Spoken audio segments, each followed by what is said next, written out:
Hello everyone, you all are watching the YouTube channel A for CA foundation. तो हम लोग cash book के ऊपर कुछ लेक्चर्स ले रहे थे, जिसमें हमने single cash book, double cash book and triple cash book already हम लोग कर चुके हैं। अगर आपने नहीं देखा है तो आप वो वीडियोस देख सकते हैं। तो आज का चौथा टॉपिक है कैश बुक के ऊपर, जिसका नाम है PD cash book. It's a very small topic, but ये काफी इंपॉर्टेंट टॉपिक है, इतना डिफिकल्ट नहीं है, प्रीटी इजी है। आप इसको खुद के समझ सकते हैं। चलो फिर स्टार्ट करते हैं। Let's start.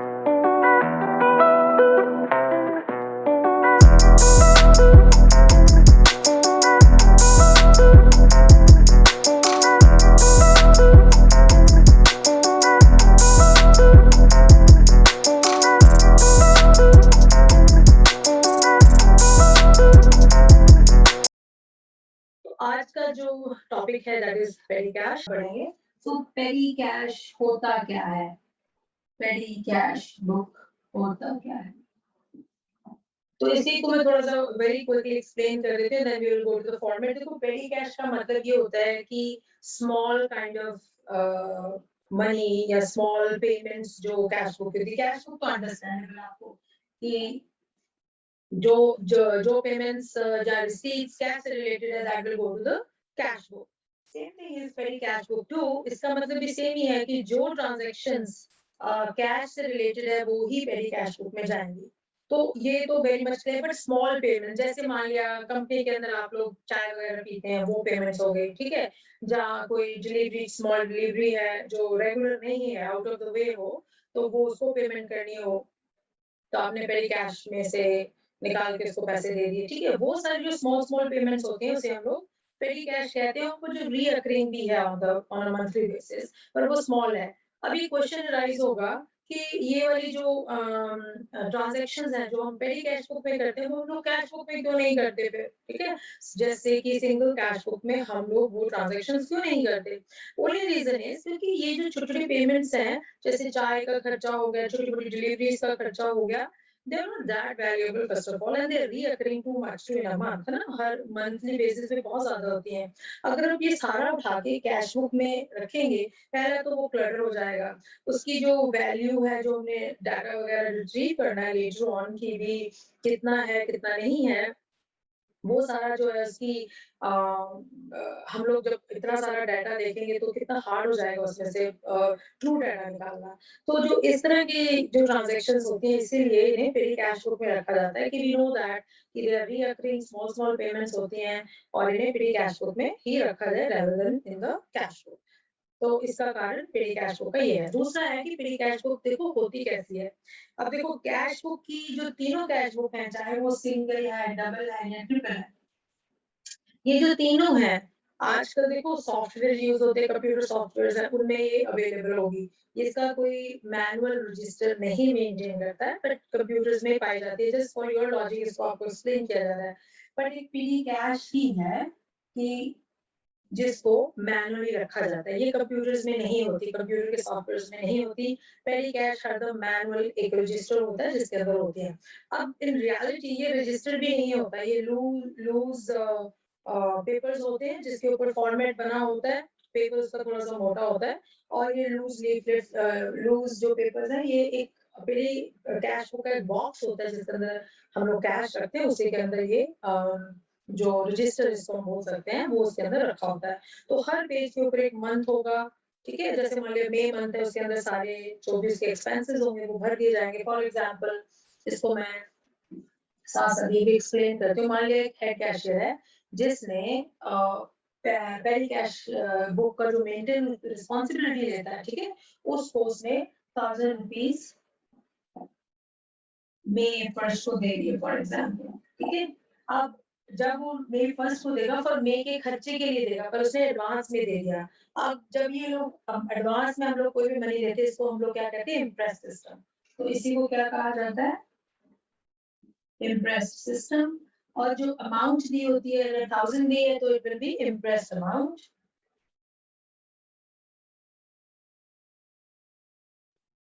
तो सिंपल इम्प्रेस का मतलब होगा कि मनी एडवांस में दी गई है for the payments which is going to be happen for that month, okay.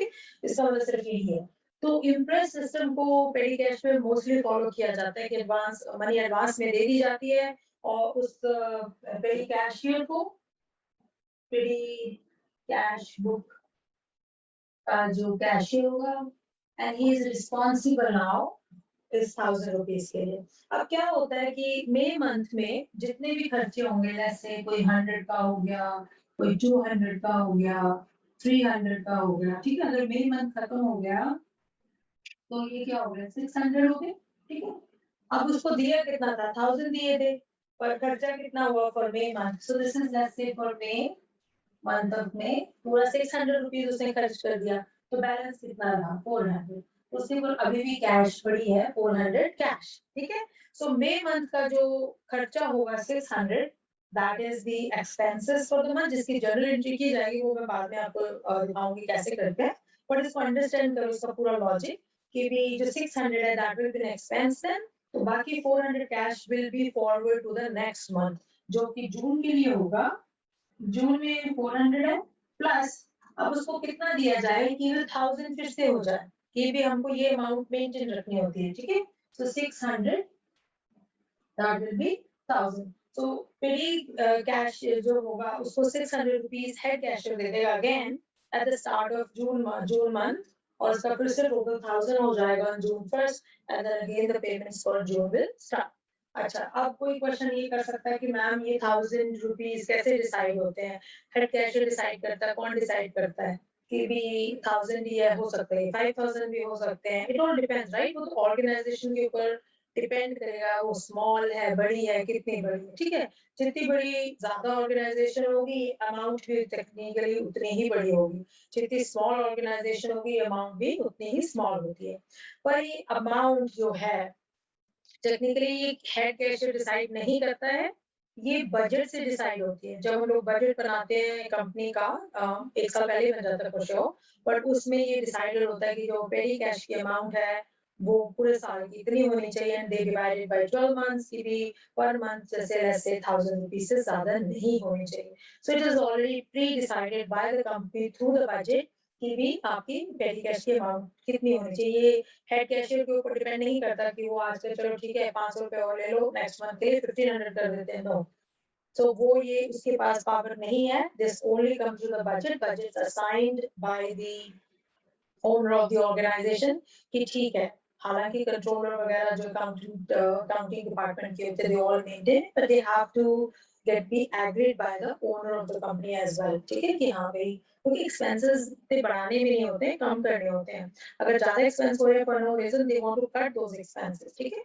तो वो बजट के थ्रू ही पेडी कैश आता है कि 1000 रुपीज होगा, 2000 होगा या 3000 होगा ऑन अ मंथली बेसिस। अब उसमें से खर्चा अगर 600 ही हो रहा है तो दैट्स फाइन। अगर ये खर्चा 1000 से ज्यादा, 1000 तक तो जाएगा, 1000 से ऊपर नहीं जा सकता, बिकॉज मान लेते हैं कि अगर मई मंथ में यहाँ पे किसी ने 400 का खर्चा कर दिया फॉर एग्जांपल, सो टोटल क्या हो गया, टोटल यहाँ पे 1000 का हो गया, और let's say this happened on May 15th, ये day this is May 10th, May 2nd, May 1st, right.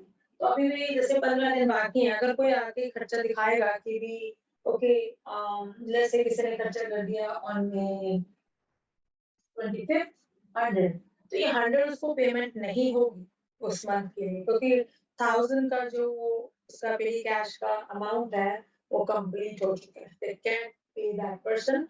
हो सकता है उसकी पेमेंट नेक्स्ट मंथ में दे दी जाए, दैट्स अ डिफरेंट थिंग, ठीक है। But for the month of May he will not be paid. तो दूसरी चीज यहाँ पे ये भी है कि जो ये खर्चे हैं ये भी नहीं है कि ऐसे कोई भी खर्चा आ जाएगा कि हमने सोचा चलो जी मैं खरीद लेता हूँ, और फिर मैंने जाकर बोला देखो मैं तुम्हारे लिए कंपनी के लिए ले आया, then pay me the amount, here is receipt. No, खर्चे भी डिसाइडेड होते हैं कि हमको किस तरह के खर्चे अलाउड हैं पेडी कैश के अंदर। Not everything goes under the petty cash, so वो थोड़ा लंबा टॉपिक होगा, बट जस्ट फॉर रेफरेंस ये आपको अंडरस्टैंड करना है कि 1000 अमाउंट जो होती है that is pre decided through the budget, and जो है कैशियर है whoever is authorized to take out the cash, वो जो है जो भी उस बंदा रिस्पॉन्सिबिलिटी ले रहा है उसको दे दी जाती है, then he is responsible for that. उसके पास एक फिजिकली बॉक्स होगा जिसके अंदर वो पैसे रखेगा, जिसके अंदर सारी जितनी भी सोर्स, जैसे कोई भी आके, जैसे मान लिया किसी ने 200 रुपीज का खर्चा किया, उसकी रिसीट होगी, वो रिसीट इस बॉक्स के अंदर होगी, ठीक है।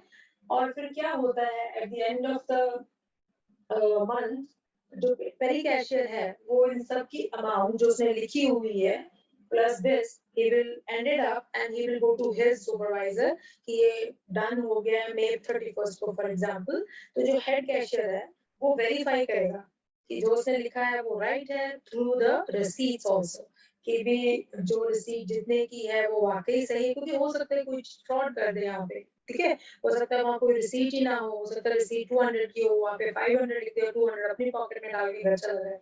सो head cashier is responsible for that. Whoever is the supervisor, basically, he is going to verify all that amount and then he signs it off कि जो petty cashier ने amount दिखाई है वो सही है और जो amount box में बची है वो सही है, ठीक है। And then he does the journal entry for the month of May and then he give the rest 600, फिर again एक loop next बन जाता है month का, फिर वो start हो जाता है। तो ऐसे petty cash workout होती है। चलो अब हम लोग ना इसका फॉर्मेट बना लेते हैं कि फॉर्मेट पेरी कैश का होता कैसे है।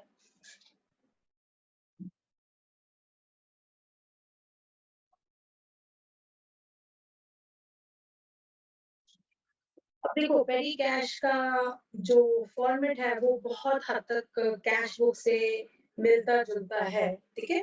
बट ओनली उसमें दो चीजें डिफरेंट है। तो लेट्स स्टार्ट की भी, फॉर एग्जांपल टी तो आपको बनाने आती है कि that is a credit side, this is a debit side, ठीक।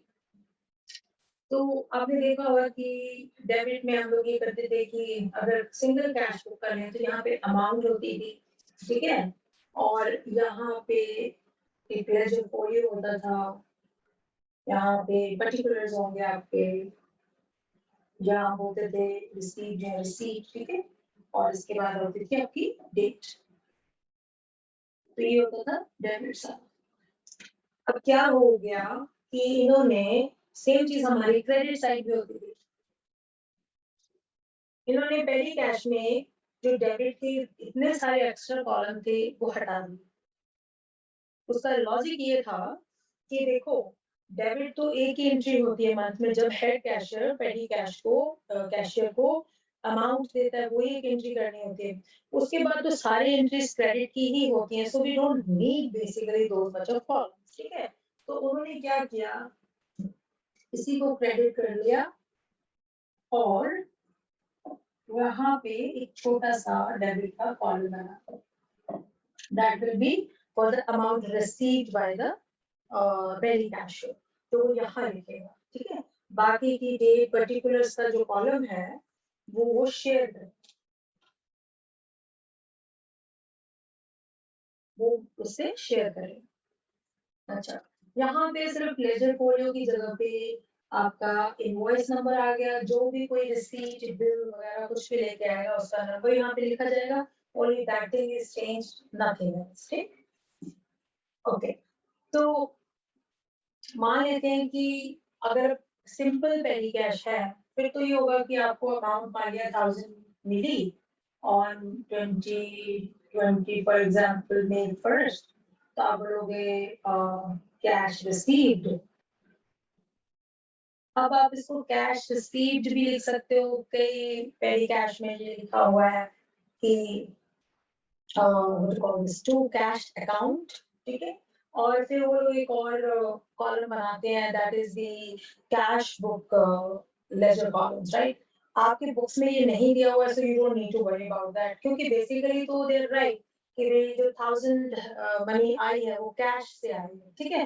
तो कैश बुक में वहां के कुछ जहाँ पेज में एंट्री है वो पेज नंबर यहाँ पे होना चाहिए, पर ना तो ये सीए फाउंडेशन के सिलेबस में दिया हुआ है, ना ये एनसीईआरटी की किसी भी सिलेबस में मैंने कहीं पे भी ये नहीं देखा। सो हम लोग इस चीज की वरी नहीं करेंगे। I don't want you to add extra columns and then get confused in your exam. अगर वो नहीं दिया है तो देन लीव इट, ठीक है। तो हम सिंपल ही करेंगे।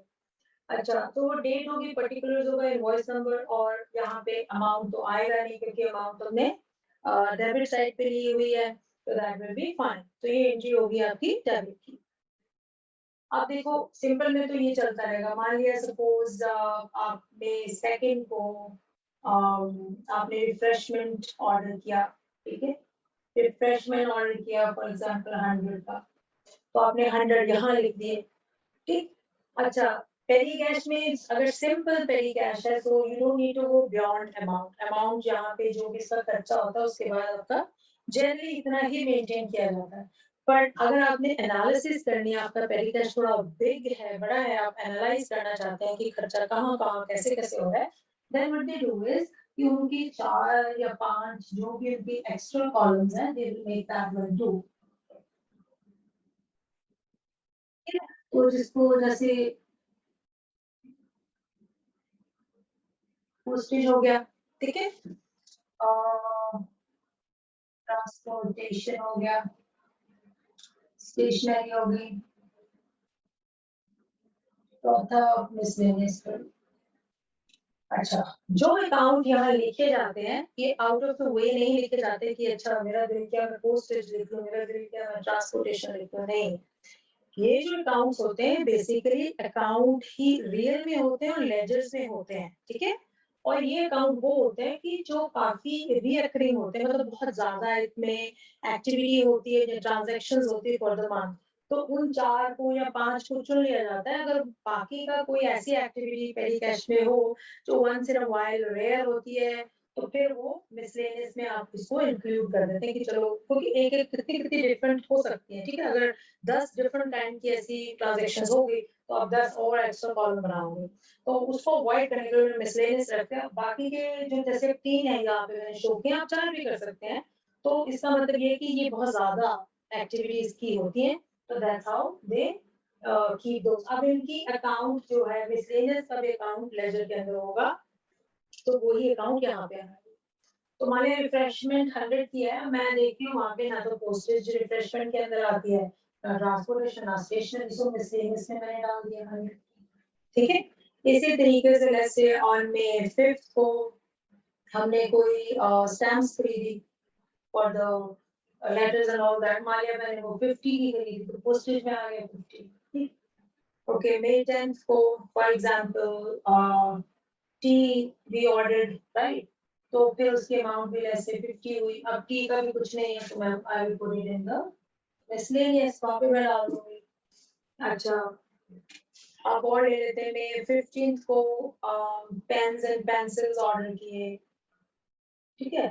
अब मान लीजिए कि ये 200 के, तो ये हम लोग स्टेशनरी के अंदर डाल देंगे। तो अब बेसिकली अब आपके एग्जाम में ये ऐसा क्वेश्चन आए तो पहले आप क्या करें, सारा कुछ यहाँ पे लिख लें, ठीक है।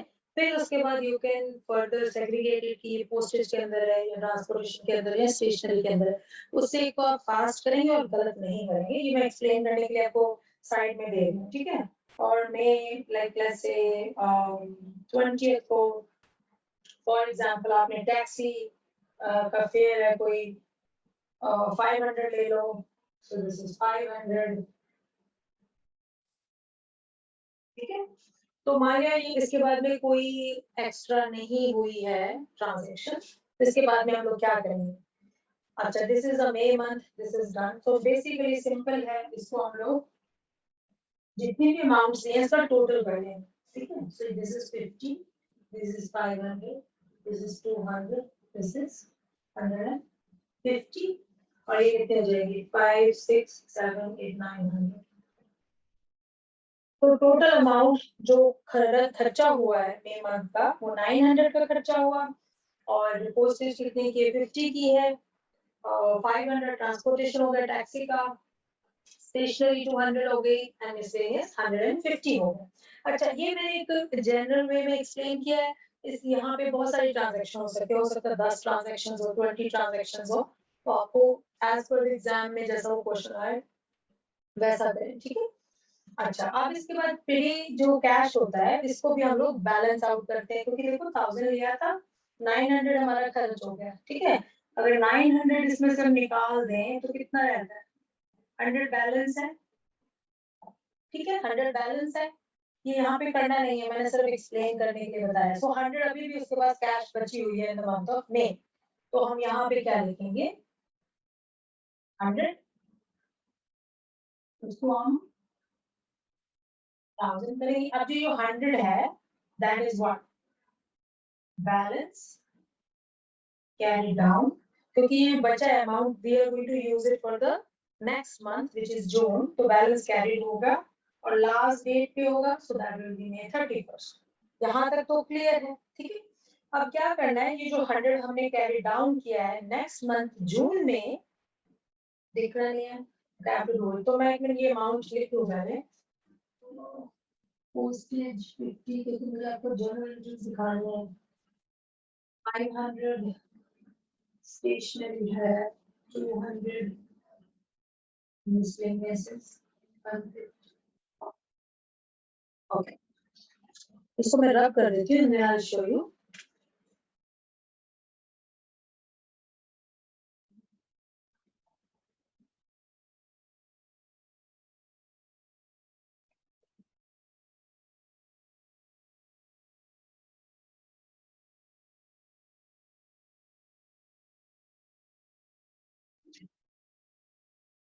तो ये जो नीचे वाला पोर्शन था, मैं इसको फिर से यहाँ पे ड्रॉ कर दी, ठीक है। तो मान लिया ये 900 था, ये 50 था, 500, 200 एंड 150, यही हमारा टोटल आया था नीचे में 2 मिनट पहले, ठीक है। इसके बाद आपको क्या करना है, यहाँ पे हमने 100 किया था, हमने कहा था balance carry down, this was May 31st, ठीक है। अब आपको जून में फर्स्ट को ये वाला जो 100 है इसको नीचे लेके आना है, ठीक है। That is 100 here, sorry, balance brought down, तो ये यहाँ आ जाएगा 100।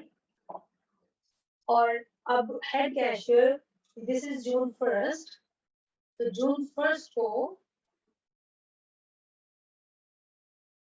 कितना दे उसे अमाउंट इसका वापस 1000 हो जाए, तो वो से 900 और लेगा, ठीक है।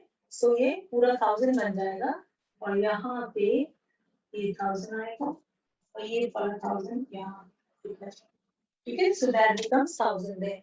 तो जून का मंथ जो है again it started with the 1000। So ये ही बैलेंस है जो पेरी कैश में किया जाता है, ठीक है।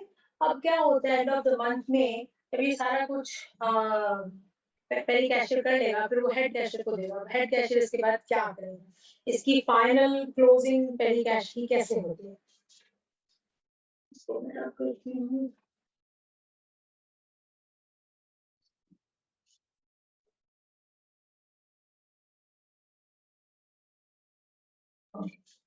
तो अब हम इसकी जर्नल एंट्रीज करते हैं कि जर्नल एंट्रीज कैसे होती हैं फॉर द मंथ ऑफ मई।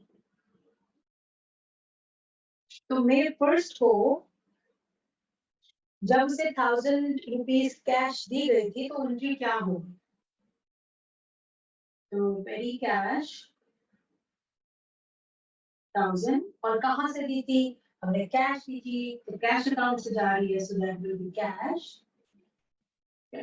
यहाँ पे आपके डेबिट यहाँ लिखा जाता है, कंप्यूटर सॉफ्टवेयर में ये टीआर वगैरह नहीं लिखा जाता, बट आई थिंक आपके बुक सिलेबस में दिया हुआ है, सो जस्ट फॉलो दैट, ठीक। तो पेरी कैश को हम डेबिट करेंगे 1000, जो मेरे फर्स्ट को मिला था, कैश को हम लोग कम करेंगे 1000। तो cash folio basically this is the one they were talking about कि कैश बुक में ये एंट्री होगी, तो उसका पेज नंबर यहाँ पे शो होना जरूरी है, बट आपके सिलेबस में नहीं है, so don't worry about that. Okay, May 31st को अब क्या होगा, वो जो सारी पोस्टेज, ट्रांसपोर्टेशन, स्टेशनरी और मिसलेनियस था, उसकी एंट्री होगी। तो सबसे पहले हम लिखते हैं पोस्टेज, दूसरा है ट्रांसपोर्टेशन, तीसरा है स्टेशनरी, चौथा है मिसलेनियस। अच्छा, कंप्यूटर सॉफ्टवेयर में इनका अकाउंट का नंबर भी होता है, ठीक है। जैसे ये पोस्टेज है, it will be around like 5000 और 7000, इनके नंबर वहां से स्टार्ट होते हैं एक्सपेंस अकाउंट से, तो 5000 सब नंबर इनका होगा, बट आपके सिलेबस में नहीं दिया हुआ है, so you don't to worry about that. तो अमाउंट कितना है डेबिट का, 50, 500, 200 एंड 150। अब दीज आर द एक्सपेंस, क्योंकि ये खर्चा हुआ है, तो इसीलिए हम लोग इसे डेबिट कर रहे हैं। आपको पता है कि एक्सपेंस का नेचर क्या है, अगर एक्सपेंस होगा वो डेबिट होगा क्योंकि वो कैपिटल को नीचे लेके आता है। Always remember and link it like that. और दूसरा अकाउंट कौन सा होगा, पेडी कैश, और कितना है वो 900, तो कितना ही खर्चा हुआ है 900 was वो पेडी कैश जो ये वाला था 1000, इसको हम अब क्रेडिट कर रहे हैं 900 से कि हमारा 900 इसमें से खर्चा हो गया है, तो हमको इसको कम करना पड़ेगा, घटाना पड़ेगा। तो क्रेडिट से ही डेबिट क्रेडिट से ही एसेट की एंट्री कम होगी, ठीक है, क्योंकि पेडी कैश जो है वो एसेट है, तो 900 उसमें से हम कम कर रहे हैं। अच्छा, ये एंट्री होगी आपकी मई मंथ की। जब अब जून आएगा,